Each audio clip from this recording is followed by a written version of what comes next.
करना चाहिए। ये प्राणायाम से हमारे ध्यान में, भजन में सहायता मिलती है, सहायता मिलती है। आप कुंभक करके देखिए, थोड़ी देर के लिए मन शांत हो जाएगा। ये प्राणायाम का ये तात्पर्य है। प्राणायाम से जो ये काम बनता है, अतएव प्राणायाम करना चाहिए। कम से कम 10 प्राणायाम किया जाए, अनुलोम विलोम करके। बाएं से खींचिए, दाहिने से छोड़िए, दाहिने से खींचिए, बाएं से छोड़िए, बाएं से खींचिए, दाहिने छोड़िए, ऐसे 10 प्राणायाम अगर करिए। ये कहते हैं प्राणायाम दहे दोषान, दोषों को दूर करने के लिए प्राणायाम करना चाहिए। और धारणा भिष्चकिल विषान, भगवान की तरफ मन को लगाए। मन अगर नहीं टिके, भले न टिके, लेकिन ये भग करके फिर संसार की तरफ ये मन जाता है, वहां से खींच खींच करके भगवान की तरफ लगाइए, तो इसको कहते हैं धारणा। धारणा से पाप नष्ट होंगे। बार बार इन धारणा, ये धारणा ही आगे बढ़ करके ध्यान रूप में परिणत हो जाएगा। अर्थात जब भगवान के श्री विग्रह पर टिकने लग जाए, कहीं कहीं टिकने लग जाए, तो उसको ध्यान कहते हैं। यही ध्यान आगे चल करके समाधि रूप में परिणत हो जाता है, समाधि बन जाता है। हाँ, ये कहते हैं कि माता जी सुसमाहित मन को समाहित करके और भगवान के स्वरूप का चिंतन करे। कैसे भगवान? काष्टाम भगवतो ध्याये स्वनासाग्रावलोकनः, बल्कि अपने नासा के अग्रभाग देखते हुए, इसका मतलब ये नहीं नासिका के आगे देखिए, बल्कि एक किसी स्थान पर अगर आपका नेत्र खुला है तो किसी वस्तु पर, नाक के सामने वाली वस्तु पर टिका दीजिए नेत्र को और मन को अंदर ले जाइए। भगवान के अपने नाभि सरोवर में एक कमल निकला, कुडमलित, खिला हुआ नहीं है, वो उसका मुंह सीधा हो गया, हृदय में आ गया, अब वहां वो खिल गया कमल। उसके मध्य में भगवान को अवस्थित करके, कैसे भगवान हैं? प्रसन्न बदनाम भोजम, उनका मुख कमल खिला हुआ प्रसन्न, पद्म गर्भारुहे रुणेक्षणम, बल्कि रक्त कमल की तरह जिनके नेत्र, कमल की पंखड़ी की तरह जिनके नेत्र, प्रांत भाग जिनके रक्त लाल, ऐसे नीलोत्पल दर्श्याम, नील कमल की तरह श्याम वर्ण के, शंख चक्र गदा धारण किए हुए, अथवा द्विभुजाकृति लसत, बल्कि पीत वस्त्र को धारण किए हुए, पीत कौशीय रेशमी वस्त्र को धारण किए हुए, श्रीवत्स का चिन्ह जिनके वक्षस्थल पर, कौस्तुभमणि जिनके वक्षस्थल पर, बल्कि बनमाला घुटने पर्यंत तक, ऐसे हारावली जिनके वक्षस्थल पर मोतियों की, हीरों की, तरह तरह के मणियों की हारावली, जिनके बलय अर्थात हाथ में कंकण आदि, मस्तक पर किरीट मुकुट और बाजू में बाजू बंद अंगद, चरण में नूपुर, कटी में जो है करघनी। तो इस तरह से हृदयाम भोज विष्टरम, हृदय रूपी कमल में विराजित भगवान को दर्शनीय तमम शांतम, दर्शनीय तम जिनका स्वरूप सौंदर्य है, मनो नेत्र को आकर्षित करने वाला जिनका स्वरूप है, अप्य दर्शनम अलौकिक सौंदर्य, ऐसे जो समस्त देवताओं के द्वारा नमस्कृत स्वरूप, संतम वैसिक ऐश्वर्य, 16 वर्ष की अवस्था में स्थित, अपने सेवक पर अनुग्रह करने के लिए जो व्याकुल हैं, अपने भक्त पर अनुग्रह कृपा करने के लिए जो कातर हो रहे हैं, ऐसे भगवान का ध्यान करना है। ध्याये देवम समग्रांगम, भगवान के समस्त अंगों का ध्यान करना है। जब तक एक अंगों पर ये मन विजय प्राप्त नहीं कर लेता है, तब तक उसका ध्यान करना है। भगवान का बैठे हुए, खड़े हुए, चलते हुए, सोते हुए, सब तरह का ध्यान करना है। इस तरह से शुद्ध भाव से भगवान का ध्यान, तस्मिन लब्ध पदम, जहां पर ये मन टिक जाए, समझ लीजिए काम बन गया। संजीत संचिंतित भगवत चरणारविंदम, भगवान के चरणारविंद, उनके तलवे में जो वज्र अंकुश यवत ध्वज इत्यादि का चिन्ह है, उनका भी ध्यान किया जाए। अंगूठा जो आगे से अग्रभाग जिसका उठा हुआ रक्त वर्ण का जो है प्रकाशित, ऐसे जो जिससे हृदय का अंधकार दूर हो रहा है, ऐसे भगवान के जो है चरण नख प्रांत का ध्यान, इस तरह से ध्यान करने से आपका काम बन जाएगा। आपको जब चाहेंगे अपने शरीर छोड़ने की शक्ति आप में उत्पन्न हो जाएगी, जब चाहेंगे। विस्तार पूर्वक। इसके बाद ध्यान करते करते आपके आंख से आंसू आने लग जाएंगे, हृदय गदगद हो जाएगा, कंठ अवरुद्ध होने लग जाएगा, रोमांच बराबर बने रहेंगे, आनंद हृदय में समाएगा नहीं, छलकने लग जाएगा। तो उच्च स्वर से शब्द करता है, नाचने लगता है, संकीर्तन करने लग जाता है, रोने लग जाता है जोर जोर से। ये भक्त की दशा ऐसी होती है। आनंद हृदय में जब भर जाता है तब ये सब दिशाएं होती हैं। इस तरह से ऐसा अगर नहीं करोगे तो क्या होगा? दुख भोगना होगा, संसार के दुखों को भोगना होगा, संसार के ये नष्ट होने वाले पदार्थों में आपकी आसक्ति बनी रहेगी। हाँ, नष्ट हो जाने पर आपको दुख होगा। इसलिए ऐसी वस्तु में मन को लगाना चाहिए जो बराबर निरंतर रहे। ये हैं भगवान श्री हरि, जो कि बराबर निरंतर रहेंगे, आपके सामने रहेंगे, आपके पास रहेंगे, कभी उनसे आप अलग नहीं होंगे। यही करना है। जब भी कभी आपको किसी सत्पुरुष से संगति मिलेगी, किसी ग्रंथों को देखते देखते आप करेंगे तो यही करना पड़ेगा। हाँ, फिर भगवान की सन्निधि में आना ही पड़ेगा। नहीं करेंगे दशा बड़ी खराब होगी। हाँ, ये गृहस्थाश्रमी था, उसके 4 बेटे, चारों बेटों को पढ़ा लिखा करके और विद्वान बना दिया। BA MA, डबल MA कोई हो गए। तो बहुएं भी पढ़ी लिखी MA डबल MA आई, बहुएं आई। अब बुढ़ा आदमी हो जाता है तो पचाने की शक्ति कम रहती है। तब जो है अन्न जो खाता है उसका ठीक ठीक रस नहीं बनता है, कफ बन जाता है ज्यादा। तो अब बुढ़ापे में खांसी तो अदबद के हो ही जाती है, दम्मा भी हो जाता है, कफ ज्यादा आने लग जाता है।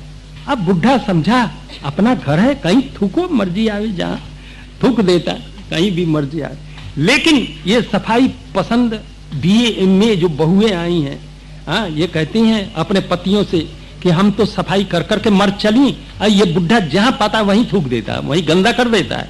आप लोग इसको कहिए ना कि जहां पर कि कोई एक स्थान ऐसा दे दीजिए जहां पर वो हम पड़ा पड़ा थूकता रहे, वहीं पर। हाँ, तो सब बेटों ने पिताजी से प्रार्थना की, पिताजी पौर के पास में जो कमरा है उसी में आप रहिए और उसमें आपका भोजन वगैरह सब वहां पहुंच जाया करेगा। बुढ़ा बोले कि चलो भाई अब यहीं रहो, क्या। हाँ, वहां बुढ़ा रहने लग गया। हाँ, वाह, ऊपर तो होता है छनर मनर, लेकिन नीचे बुढ़े के पास वही दाल रोटी आती है, सूखी रोटी। बुढ़ा सुनता रहता है ऊपर छनर मनर हो रहा है, आज मालूम होता है पकौड़ी आएगी अथवा पुआ हुआ कुछ हलवा कुछ आएगा, लेकिन वही सूखी रोटी दाल आती है। हाँ, तो बेटा और बहू तो गुलछर्रे उड़ाते हैं ऊपर, बुढ़े को वही रोटी दाल से मुंह मारना पड़ता है। बस ले साहब, खाओ नहीं पड़े रहो। हाँ, बुढ़ा दुखी रहता है। नारद जी कहीं से घूमते घामते आ गए, नारद जी आ गए। नारद जी बुढ़े को दुखी देख करके बोले बाबा राम राम। बोले कि हाथ खाली नहीं है। बुढ़ा बोला हाथ खाली नहीं है, चलो। बोले कि बाबा तेरे से कुछ लेने नहीं आया, क्या करेगा? बातचीत करूंगा थोड़ा। अच्छा आजा, क्या बात करेगा? बोले कि बाबा देखता हूं तू बड़ा दुखी है। अब बोले कि बाबा क्या कहें? बोले कि ऊपर सुनता हूं छनर बनर होता है, लेकिन वही सूखी रोटियों से मुंह मारना पड़ता है। हाँ? बोले कि बाबा कहे तो तेरे को बैकुंठ ले चलूं, अभी ले चलूं। बोले कि बाबा तू ये बता कौन है पहले तू? बोले कि मैं नारद हूं। ओह, तब तो ले जाएगा, जरूर ले जाएगा। हाँ, लेकिन बाबा ठहर जाने, विचार कर लेने दे। हाँ, विचार कर ले। बुढ़ा बोला कि बाबा एक नाती का मुंह देख लूं सोई मैं चला चलूंगा। ले एक नाती का मुंह देखने के लिए नारद जी को लौटा दिया। थोड़ी देर के बाद, कुछ समय के बाद नारद जी आए। बोले कि वो बुढ़ा कहाँ गया? बोले कि बुढ़ा तो मर गया कभी का। ये बुढ़ा मर के वहीं बना बैल, वही बना बैल। जब बैल बन गया, नारद जी आए ज्ञान कराए, बैल को देख करके ज्ञान कराए, देख तू वही बुढ़ा है, अब बैल बना है, खाने को मिलता है सूखा भूस, और चलने के लिए हल में दूसरे बैल के साथ चलना पड़ता है, और ऊपर से डंडे खाने पड़ते हैं। अभी कुछ नहीं बिगड़ा है, अभी तेरे को बैकुंठ ले चलूं। बैल बोला कि बाबा, जब से मैं मर गया तब से मेरे बेटाओं में बोले कि गरीबी आ गई, सो ये कहीं से दूसरा बैल मांग करके हमारे साथ में खेती वेती करके गुजारा करते हैं, मेरे स्थान पर दूसरा बैल आ जाए तो मैं चला चलूं खटाखट। हाँ, अच्छी बात। नारद जी चले गए। कुछ दिन के बाद बैल मरा, वहीं बने कुत्ता। जहां आसक्ति होती है वहीं ये जीव पड़ा रहता है। बने कुत्ता, दशा खराब है, रोटी पेट नहीं भरता है, घरों में घुसते हैं, जिधर जाते हैं उधर ही डंडे पड़ते हैं, खाज और हो गई है, एक आंख और फूट गई है, दशा खराब है। हाँ, नारद जी आए, भों भों करके पड़े, धूल पे का ज्ञान कराया, देख तू वही है बुढ़ा, अब तेरी दशा खराब है, जहां जाता वहीं डंडे खाने पड़ते हैं, पेट भी नहीं भरता, चल ले चलूं तेरे को बैकुंठ ले चलूं। बाबा देख, बोले कि ये बेटा बेटी नाती दिन भर तो परिश्रम करते हैं, रात को सो जाते हैं और जो बेहोश सो जाते हैं, तो मैं जरा घर के चारों तरफ रखवाली करता रहता हूँ, कोई चोर और नहीं घुसे आवे, तो मेरी जगह पर दूसरा कुत्ता आ जाए सो मैं चला चले। लो नारद लौट गए। फिर ये कुत्ता मरा, वहीं बने सांप, सांप बने छप्पर में बैठे। नारद जी आए, बोले कि वो कुत्ता कहाँ गया? भाई वो महाराज मर गया। बोले कि यही होगा, वो बुढ़ा कहीं नहीं जा सकता, यही होगा। तो देखते देखते ढूंढ लिया, छप्पर में चमक रहा था उनका शरीर, छड़ी से खोद के जगाया। हाँ, बोले कि देख अब बरसों की गई, बोले कि तू सांप बना हुआ है, हाँ अभी कुछ नहीं बिगड़ा है, तेरे को ले चलूं बैकुंठ। सो फन फटकार के नारद जी की तरफ पड़ा, बाबा जी मेरे पीछे ही पड़ गया। नारद जी बोले कि ये बाबा जी लोग किसी के पीछे नहीं पड़ते, पीछे पड़ जाए तो वहां पहुंचा के छोड़ते हैं। ये आओ, नारद जी चिल्लाए, बोले कि दौड़ो दौड़ो सांप सांप। वही बेटा नाती ले ले लठ आए के मार मार के और नीचे पटक लिया, और दे लठ, आंत बाहर हो गई, आंत बाहर। और कहते हैं कि इसकी थूथड़ी कूचो, नहीं तो कहीं जी नहीं जाए। बाबा साहब की थूथड़ी को नाती कूच रहे हैं, बेटा सब कुचाई कर रहे हैं, थूथड़ी की कुचाई कर रहे हैं, कहीं जी नहीं जाए। ये ऐसी बात है, हाँ? ये इस तरह से ये जीव ऐसे ही जो है, हाँ? सेठ जी मर रहे, सेठ जी मर रहे, बार बार इशारा करें, इशारा करें। बेटों ने समझा कि पिताजी धन बता रहे हैं, धन बता रहे हैं, न जाने कितना माल मिलेगा। तो वैद्य जी के पास दौड़े दौड़े आए, बोले कि महाराज पिताजी बोल पड़े, ऐसी कोई दवाई दे दो। बोले कि भाई 100 रुपया लगेगा, एक पुड़िया दूंगा और बोल पड़ेंगे। बोले कि जने कितना माल मिलेगा, फेंको 100 रुपया, कोई बात नहीं। 100 रुपया दिया, वैद्य जी को पुड़िया ले गए। जैसे सेठ जी को दिया, सेठ जी बोल पड़े। क्या बोल पड़े? अरे मूर्खो, ऐसे ही घर चलाओगे क्या? देखो वो बचिया झाड़ू चबाए रही, बचिया झाड़ू चबाए रही, वही दिखाए रहे, वही बताए रहे, इशारा कर रहे। और उसके बाद मर गए। बेटा सिर ठोकने लग गए, न लेना न देना। हाँ, लेवसा और डोकरा मरते मरते और 100 रुपया और खर्च करा गया, और लेना न देना। ये दशा बड़े संसारियों की होती है। भगवान का ध्यान नहीं करेगा, भगवान की भक्ति में प्रवेश नहीं करेगा, तो यही दशा होगी। हाँ, ऐसे बहुत से दृष्टांत। जबकि ये वृद्ध बूढ़ा जो है, कफ शरीर में ज्यादा बढ़ जाता है, तब ये हाँ घुर घुर घुर घुर होने लग जाता है। मरने के समय में ये खाट पर पड़ा पड़ा और जीवन भर की सब बातें याद आती हैं, जो है कंठ कफ से भर जाता है। तो कम से कम 2 यमराज के दूत मरने के समय आते हैं, कम से कम 2 यमराज के दूत आते हैं। उनके भयंकर रूप को देख करके बड़ी दशा खराब होती है। कभी कभी तो मलमूत्र का त्याग कर देता है। ये इस तरह से उसमें से शरीर को, इस आत्मा को निकालते हैं। आत्मा के साथ सभी वस्तुएं, ये इंद्रिय वगैरह, प्राण वगैरह, मन, बुद्धि, चित्त, अहंकार सब साथ में निकलता है। जितने उसके कर्म होते हैं वो सब साथ में होते हैं। सब इनको गरम गरम रेत में घसीटते हुए, डंडा बजाते हुए और घसीटते हुए ले जाते हैं। यहां से 99,000 योजन यमलोक है। एक योजन 4 कोस का होता है, एक कोस 3 किलोमीटर का होता है। हिसाब लग जाएगा साहब, इतने दूर पर है। हाँ, लीजिए 99,000 योजन पर ये घसीटते ये 1.5 घंटा या 2 घंटे में पहुंचा देते हैं वहां पर। ये इतनी तेजी से जाते हैं, आंधी तूफान की तरफ पहुंचा देते हैं। बस वहां पहुंच गए तो इसके कर्म को देखा जाता है। हाँ, वहां पर जो है यमराज के, हाँ, जो सब कार्यभार संभालने वाले क्लर्क लोग होते हैं, हाँ, क्लर्क सब देखते हैं, सब हिसाब किताब देख करके फिर यहीं पहुंचा दिया जाता है। जहां पर वो मरता है घर पर पहुंचा दिया जाता है। 10 दिन तक 10 गात्र होता है। 10 गात्र में उसके 10 दिन के पिंड से 1 हाथ का शरीर बन जाता है। 1 हाथ का शरीर बनता है। वो कभी तो यहाँ 10 दिन में कभी घर कभी स्मशान ये घूमता रहता है। और फिर उसको 10 दिन के पिंड से 1 हाथ का शरीर बनता है।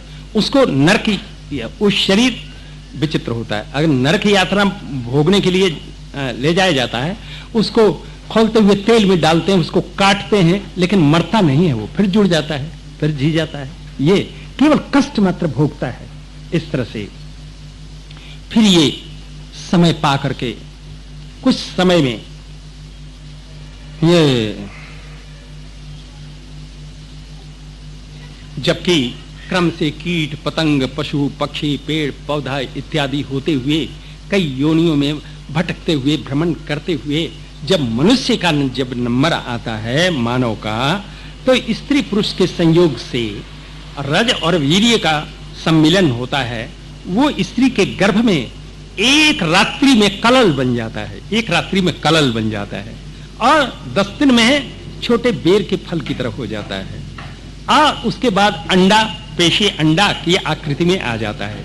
1 महीने में बालक का सिर बन जाता है। 2 महीने में उसके हाथ पैर वगैरह सब धीरे धीरे निकल आते हैं। 3 महीने में नख रोम हड्डी चर्म और जो है इंद्रियों के छिद्र वगैरह, नेक आंख कान वगैरह के सब छिद्र वगैरह 3 महीने में बन जाते हैं। 4 महीने में ये सप्त धातु से युक्त हो जाता है। 5वें महीने में इसका मन विकसित हो जाता है। 5वें महीने में मन इसका काम करने लग जाता है।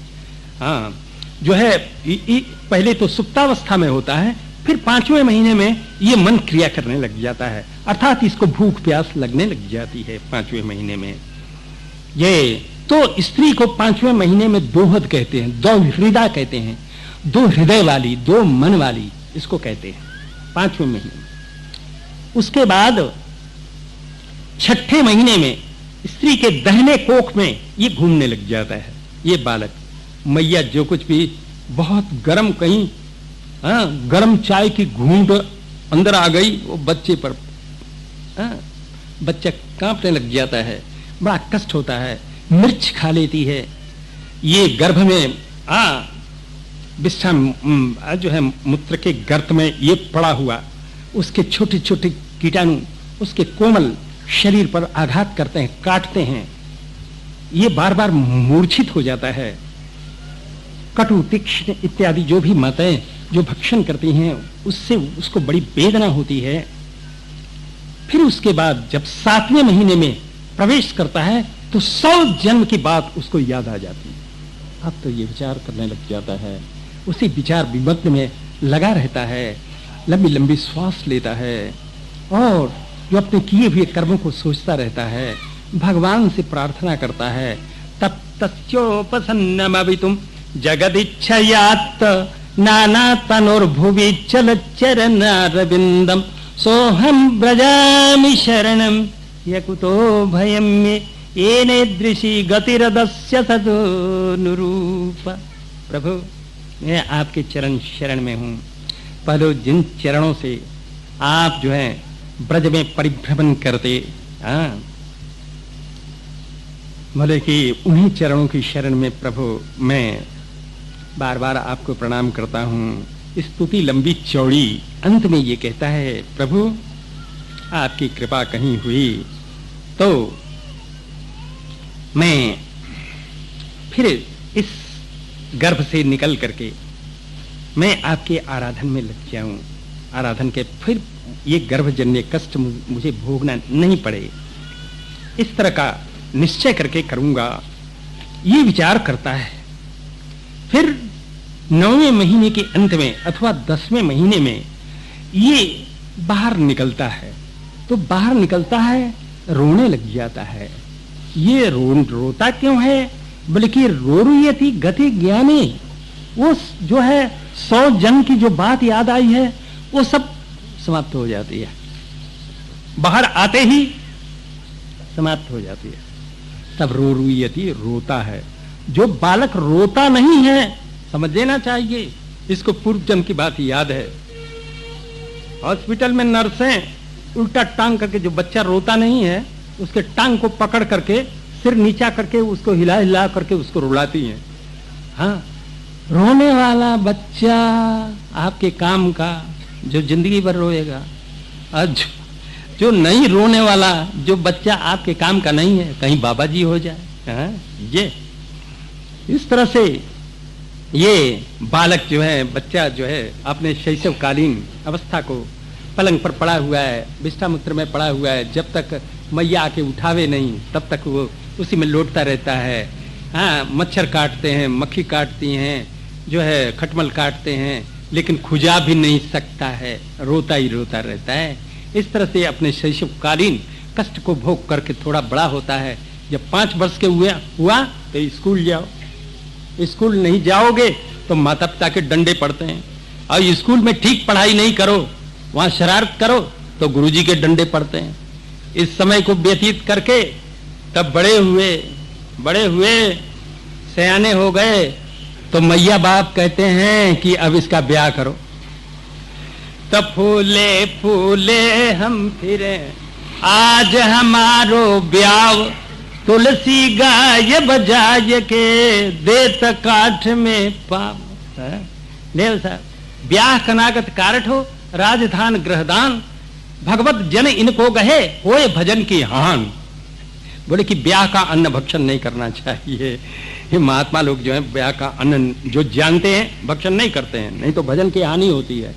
एक महात्मा का न्योता हो गया एक ब्याह में, पचमेल मिठाई, सो बस महात्मा डट करके खूब खाया, खूब पा करके आप जो पा पू करके आ गए एक कुएं पर आ करके, और एक वृक्ष की छाया आ रही थी। बोले कि थोड़ा विश्राम यहीं कर लो। बोले कि कुएं का इनार जो ऊपर का प्लास्टर सीमेंटेड बहुत बढ़िया बना हुआ था, वहां पर कुएं के किनारे पर ही बोले कि जरा कहाँ लेट ले। लेटे तो खटी नींद आ गई, सो रहे। अब सपना देख रहे हैं, सपने में महात्मा का ब्याह हो गया। ब्याह क्या हो गया? एक बच्चा भी हो गया। बच्चा बगल में सो रहा है, पल्ली तरफ पत्नी सो रही है, सपने की बात है। हाँ, ये कह रहे हैं बेर बेर पत्नी से कि तू परे को सरक जा, बच्चा बीच में दब रहा है। हाँ, परे को सरक जा। बार बार बोले तो पत्नी बिगड़ के बोली कि बेर बेर मुझे कहते हो कि सरक जा, तुम क्यों नहीं सरक जाते? तो बोले कि अच्छा मैं ही सरक रहा हूं। सो सरके सो कुएं में सरक बैठे। कुएं के बगल में तो सो ही रहे थे, कुएं में सरक बैठे। अब कुएं में गए तो देखने वालों ने हल्ला किया, अरे भाई महात्मा कुएं में गए। सबने निकाला, महात्मा ने निकाला, निकाल करके बोले कि महात्मा जी कैसे कुएं में कैसे गिर गए? अरे पूछो मत भैया। बोले कि सपने के ब्याह से तो मैं कुएं में गया, जिनका सचमुच ब्याह होता है न जाने कौन से कुआं में जाते हैं। ये दशा। आज लो साहब, ये तो सामान्य आदमी की बात है, सामान्य जो कि समझते नहीं हैं, केवल जो है ब्याह करके और संसार में पड़े रहते हैं, उनकी सब बातें हैं। ये इस तरह से जो ध्यान की विधि बतलाई देवहूति को, जो है कपिल जी ने